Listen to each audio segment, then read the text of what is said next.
Why 3 minutes? What if I told you there's a 3-minute trick that makes the universe break its own rules just for you? Do you not yet know that the world you see, the very fabric of your life, is merely the echo of your inner conversations? For what is real, if not the thing you have already accepted as real, in the next 3 minutes? I will reveal a technique so simple, so quick, it may seem foolish to the reasoning mind.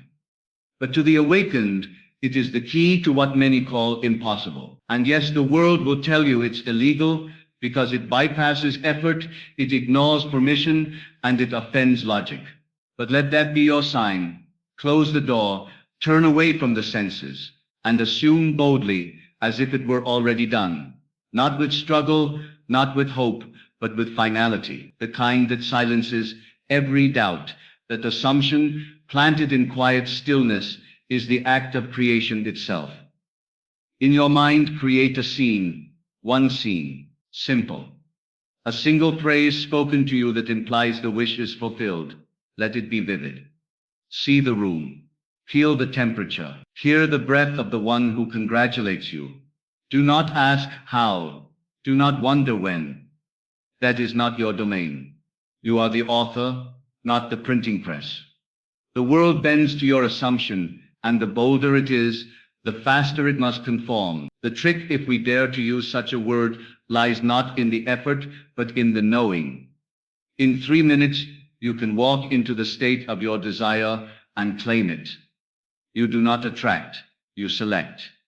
And what you select, selects you in return. They will say you cheated, that it was illegal, that you skipped the process. But did the dreamer apologize for dreaming? No. He simply awoke to discover that what he imagined last night was what he had in his hands today. Let us begin by setting aside everything you've been taught about how life works. All that noise about action, about timing, about deserving something through struggle. Let's silence it for a moment. Not because those things are bad or wrong, but because they belong to a different plane. The outer world is a shadow, a copy, a mirror. But the source, the real cause of everything you call experience, begins within. Now, I'm not asking you to believe this blindly. I'm inviting you to test it. What I'm going to share with you is not theory.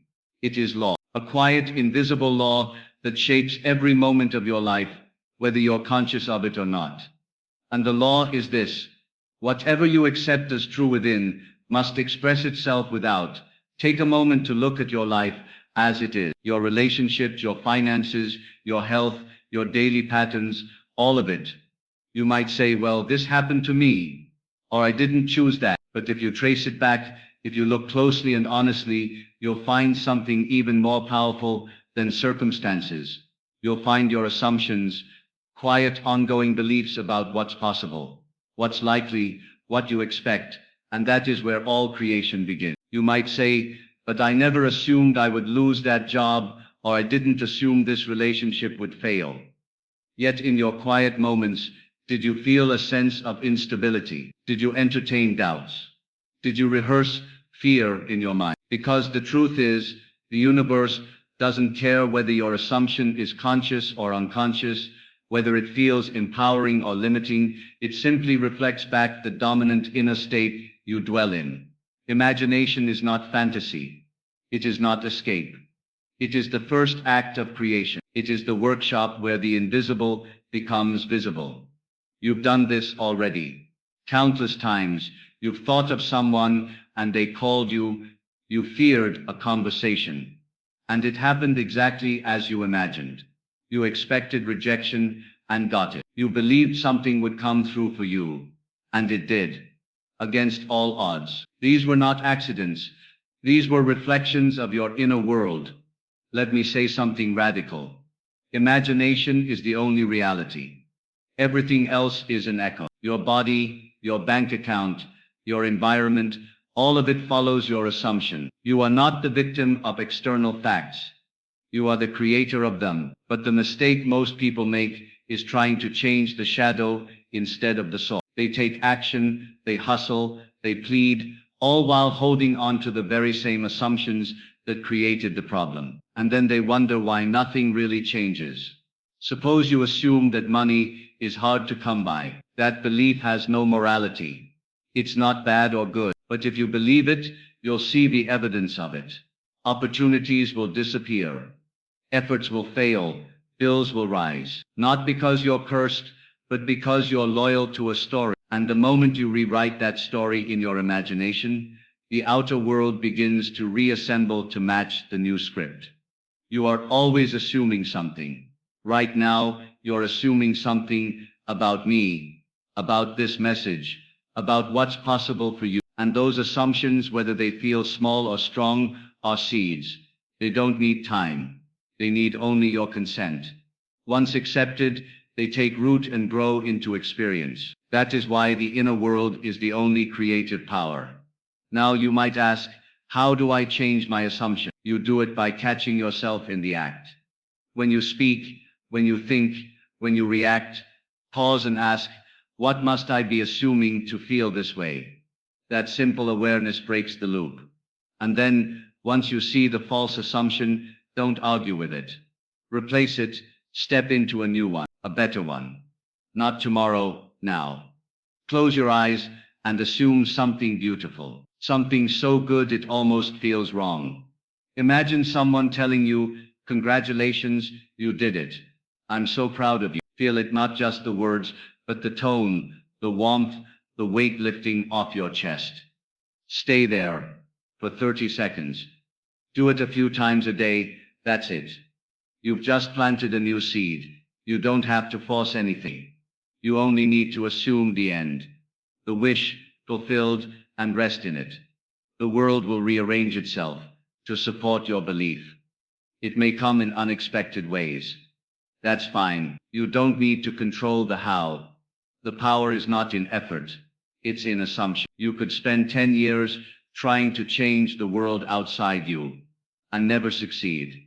Or you could spend 3 minutes imagining a new truth and watch as life begins to echo it. Every moment, you are painting the canvas of your life with the brush of belief. Imagination is the paint. Assumption is the hand. No matter what you see now, no matter how fixed it looks, you are not bound by it. You are not a prisoner of facts. You are the author. You are the dreamer. And if you dare to assume the best of yourself, the world will follow your lead.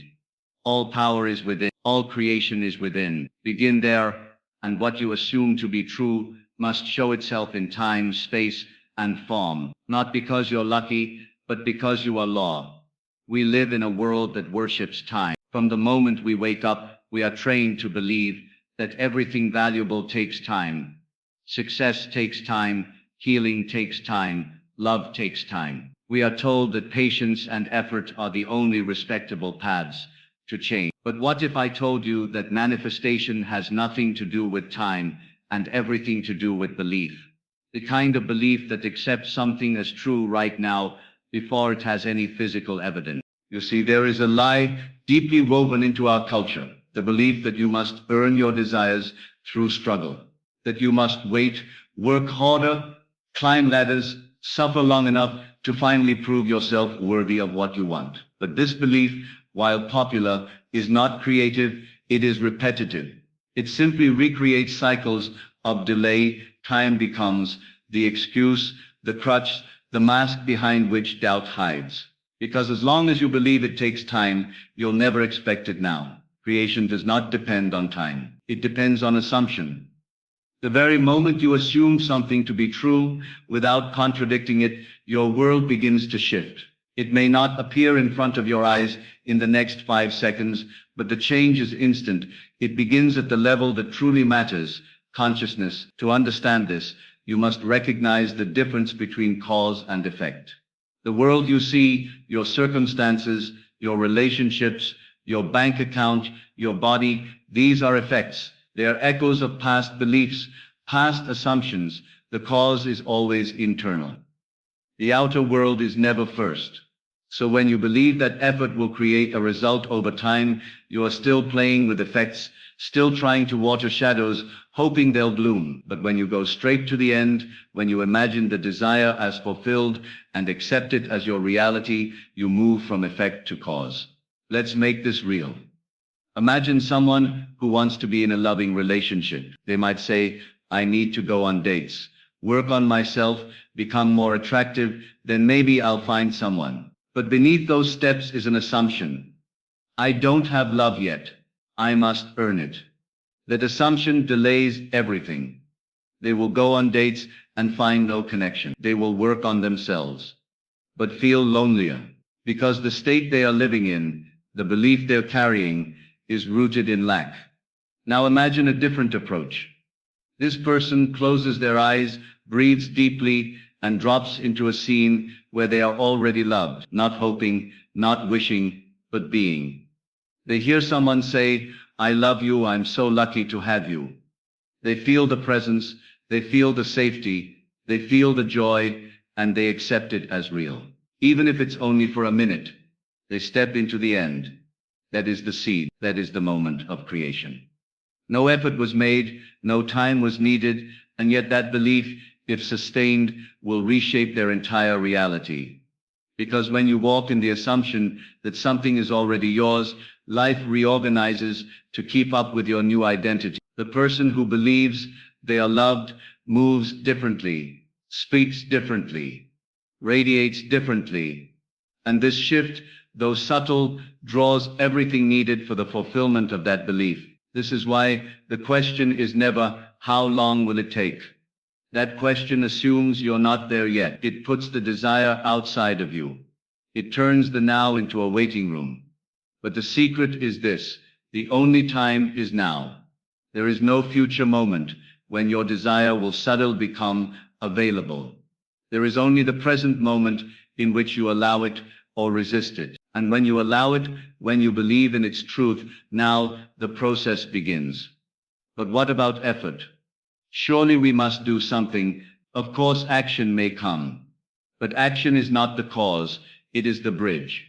You are not manifesting by doing. You are manifesting by being.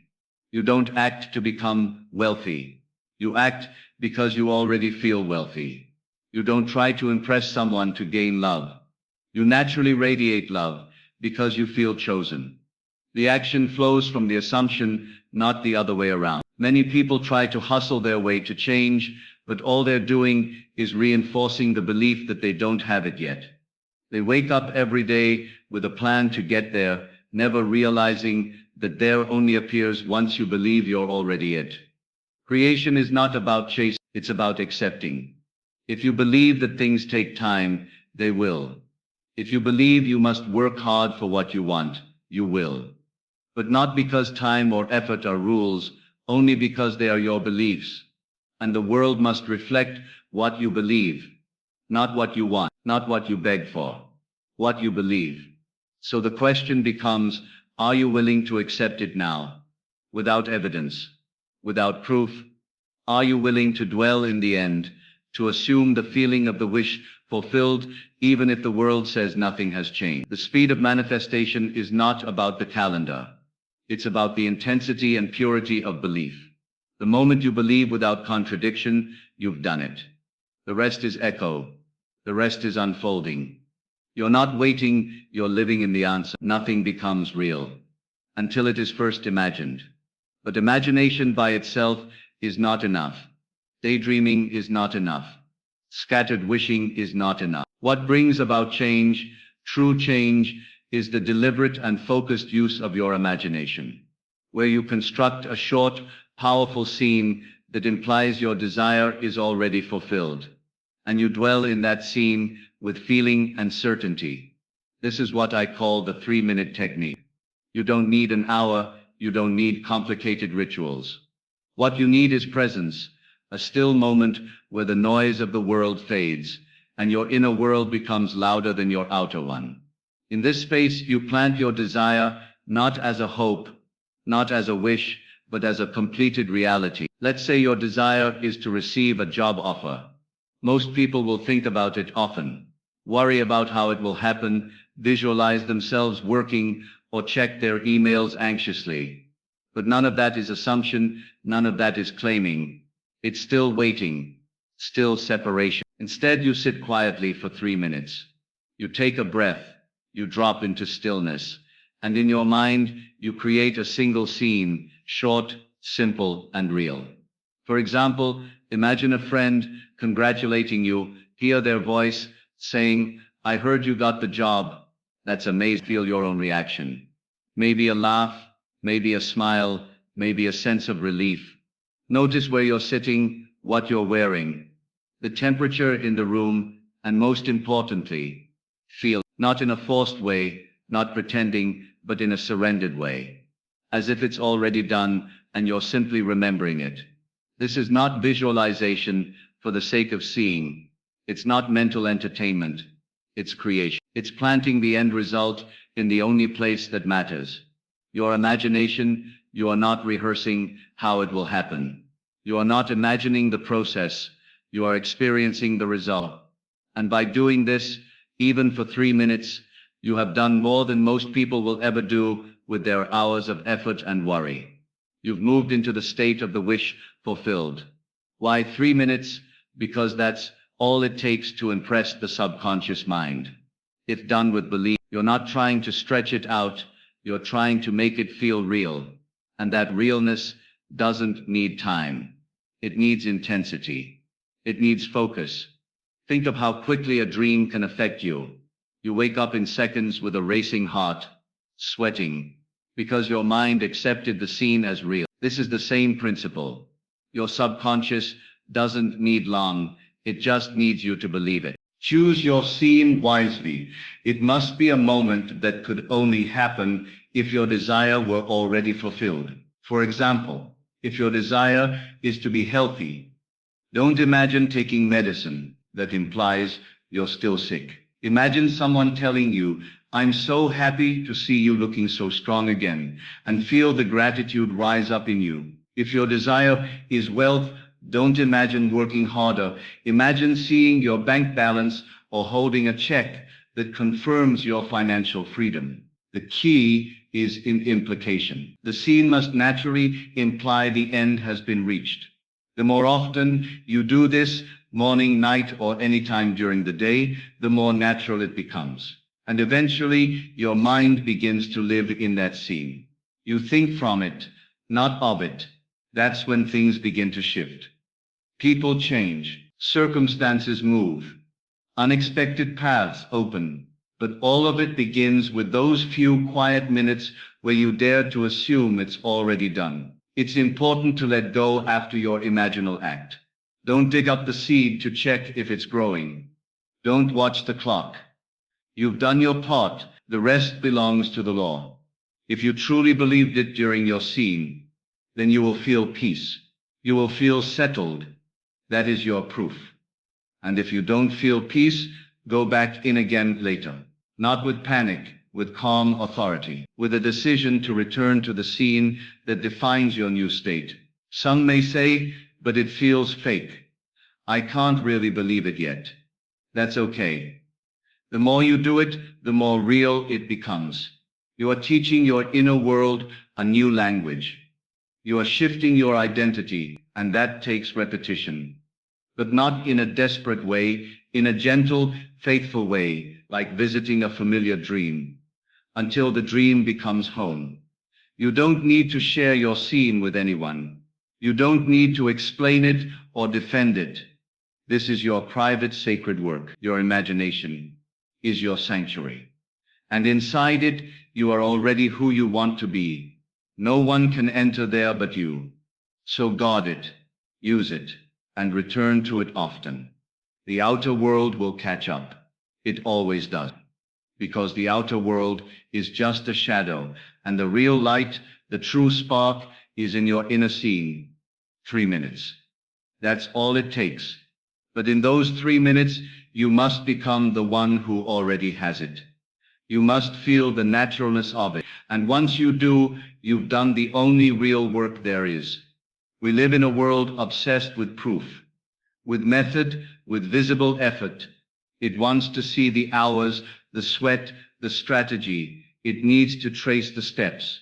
Measure the climb, count the cost.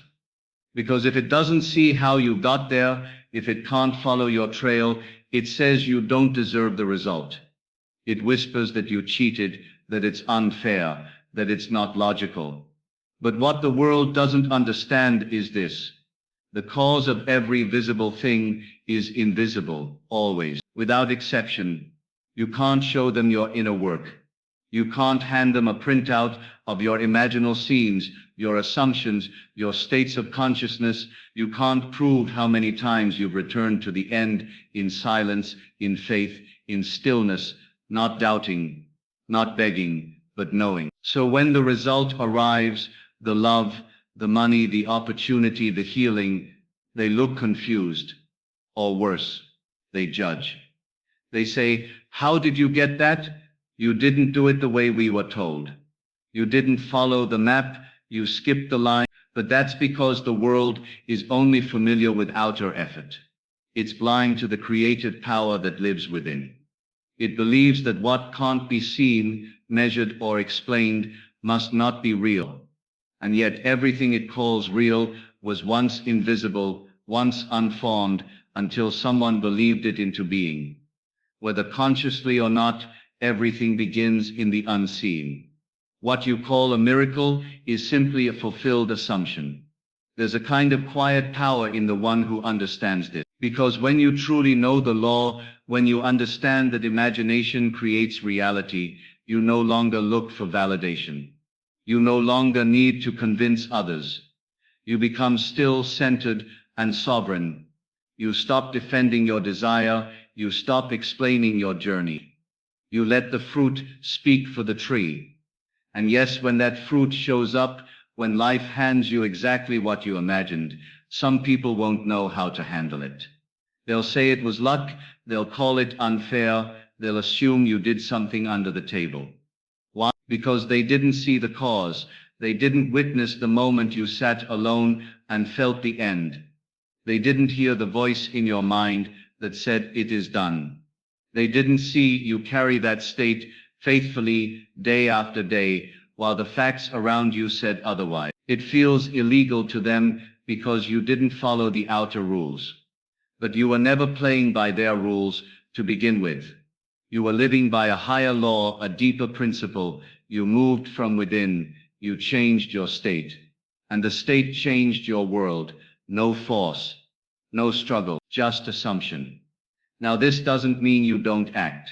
You do. But the action is effortless, natural, automatic. It's the outer movement that flows from the inner state.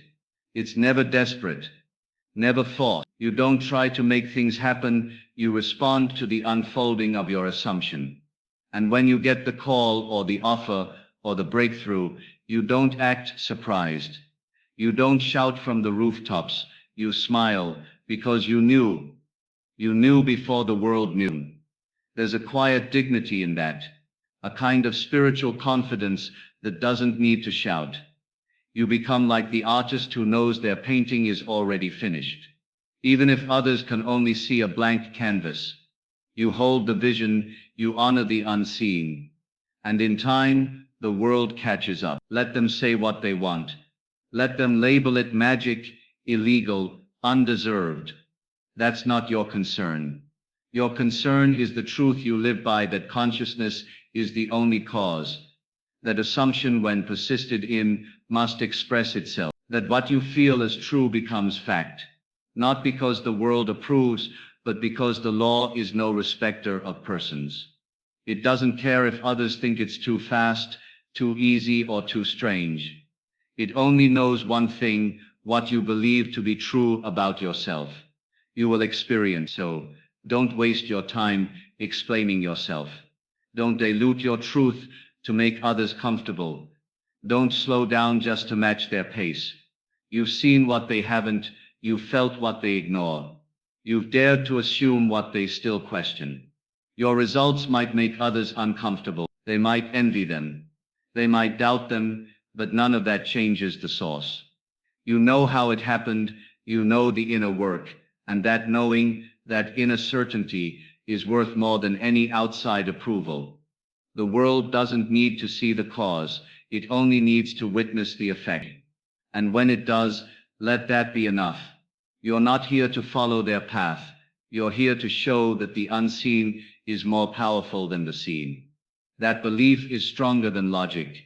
That creation begins not with hands, but with imagination. And when you live by that truth, what others call impossible becomes your normal.